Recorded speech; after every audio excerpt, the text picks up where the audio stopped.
ছাত্রদের এই আন্দোলন 3 দিন আগে ছিল কি রকম পরিস্থিতি, গত 2 দিনের পরিস্থিতি কি বানায় বলেন? এক সপ্তাহের ব্যবধানে আইসা এখন কি দাঁড়ায়? সারা দেশ মানে কলজা টিপ টিপ টিপ টিপ করতেছে। এর চাইতে বেশি আতঙ্ক আর কি হইতে পারে? মনে হয় যেন গোটা দেশের এতগুলো মানুষ আমরা একসাথে থাইকেও আলাদা হয়ে গেছে। নেটওয়ার্ক এই সেই বিভিন্ন ভাবে কেউ আমি কালকে থেকে মানে 100 মানুষ আমার ঢাকার পরিচিত, হুজুর জাগাতে লড়েন না, জাগাতে লড়েন না, জাগাতে লড়েন না। আশ্চর্য কথা। হায় মুসলমান, হায় মানুষ। বলেন, মানুষের জান মাল, মানুষের সার্বিক নিরাপত্তা সব কিছু কোনোটারই কোনো সময়ের আল্লাহ তাআলার দেওয়া দয়া ছাড়া, রহম ছাড়া স্থায়িত্ব নাই, স্থায়িত্ব নাই, ক্ষমতারও স্থায়িত্ব নাই। দেশের জাতির, আমাদের জান মাল, ব্যক্তি বলেন আর রাষ্ট্র বলেন, আমি বলেন আর রাষ্ট্রের সর্বোচ্চ ব্যক্তি বলেন, আল্লাহর দয়া ছাড়া কারোই জান মাল স্বাভাবিকতার কোনো নিরাপত্তা গ্যারান্টি আপনার আমার কারো কাছে নাই, কোনো বাহিনীর হাতেই নাই। ব্যাংকের টাকার উপরে ভরসা নাই, রাষ্ট্রের কোনো প্রশাসন মনে করেন সবাই যেই কোনো মুহূর্তে পৃথিবীর যেই কোনো হালাত, দেশের যেই কোনো অবস্থা এই যে এলোমেলো হয়,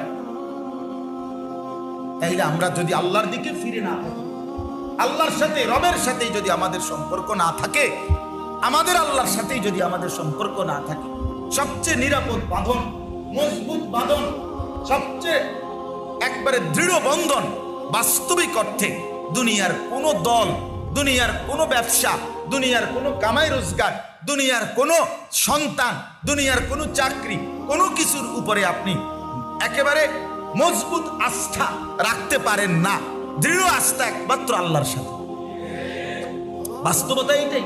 ফাত্তাখিযহু ওয়াকিলা, আল্লাহ কোরআনে বলছে, আরে মিয়া আমারে ওকিল বানাও, আমারে বানাও বান্দা, আমারে উকিল বানাও, ভরসা আমারে বানাও, আমারে বানাও।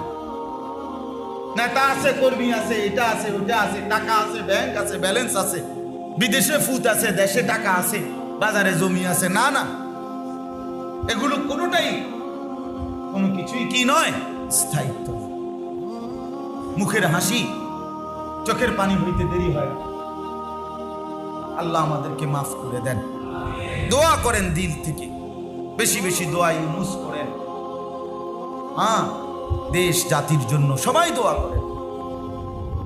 একটা দেশের অস্থিরতা মানে আমাদের সবার অস্থিরতা, সার্বিক অস্থিরতা, সব কিছুর উপরে। আল্লাহ আমার দেশকে শান্ত করে দেন।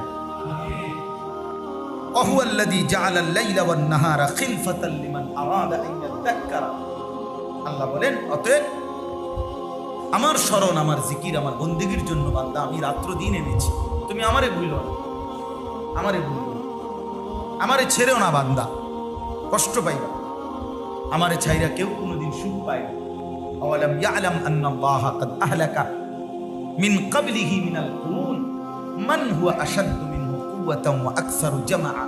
কোরআনে আছে। আল্লাহ বলছে কারুনকে, কারুন পৃথিবীর সবচেয়ে বেশি সম্পদশালী যারা, আজও কেউ তার চাইতে সমান হয় না। এই তারে আল্লাহ কোরআনে বলছে, কারণ তুমি জানো না, সূরা কাসাসের মধ্যে আছে, তুমি জানো না আমি তোমার চাইতে আগে ইতিপূর্বে সম্পদেও বেশি, শক্তিতেও বেশি এরকম অসংখ্য ব্যক্তিকে না, ডাইরেক্ট জাতি, ডাইরেক্ট গোষ্ঠী সাবার ফেলেছি, আহলাকা, ধ্বংস করে দিছি।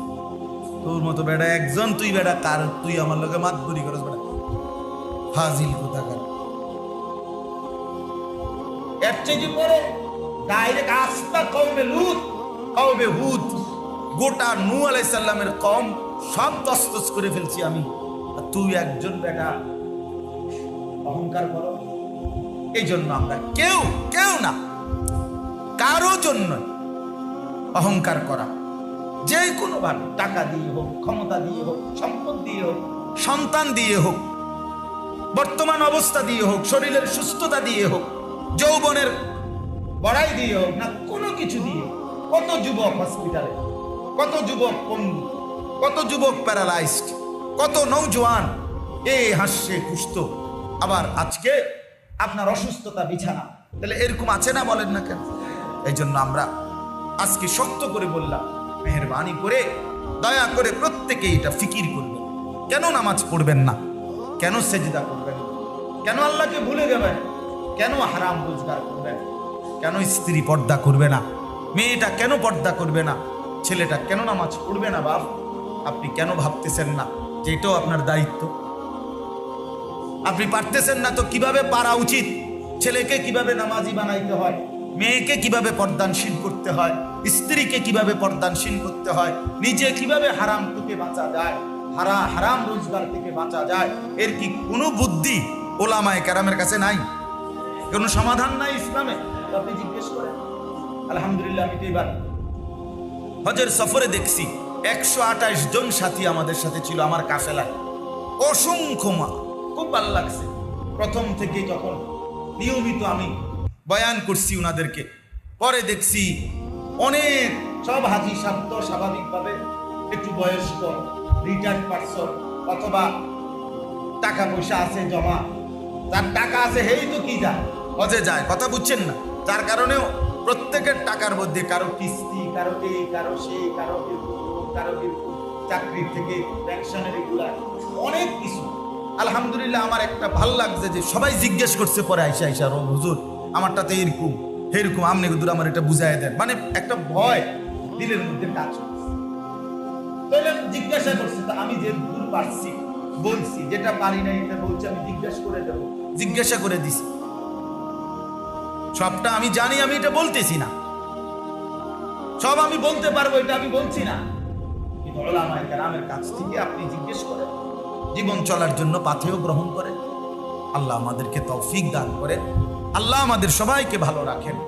গোটা দেশ, জাতি, মানুষের জান মাল আল্লাহ তাআলা নিরাপদ রাখেন। আমার বাপ, দেশ সহ মাতৃভূমির প্রতি ইঞ্চি জমি সবটারই স্বাধীনতা, সার্বভৌমত্ব, নিরাপত্তা সব মিলাইয়েই আমরা, গোটা দেশই আমাদের। আমি যেমন আমার নিজের ফিকির করে বলি, আমরা গোটা দেশের সকলের ফিকির করা উচিত। আল্লাহ তাআলা আমার দেশের সমস্ত মানুষকে নিরাপত্তা, স্বস্তি, শান্তি দান করেন, আমিন। আল্লাহ তাআলা আমাদের প্রত্যেককে ঈমান আমলের দৌলত দান করেন। এই হায়াত, এই সময়, এই রাত এবং এই দিন আমরা যেন আল্লাহর ইবাদত এবং আল্লাহর বন্দিগির মাধ্যমে কাজে লাগাইতে পারি। আল্লাহ আমাদেরকে তৌফিক দেন, কবুল করেন, আমিন। সুবহান।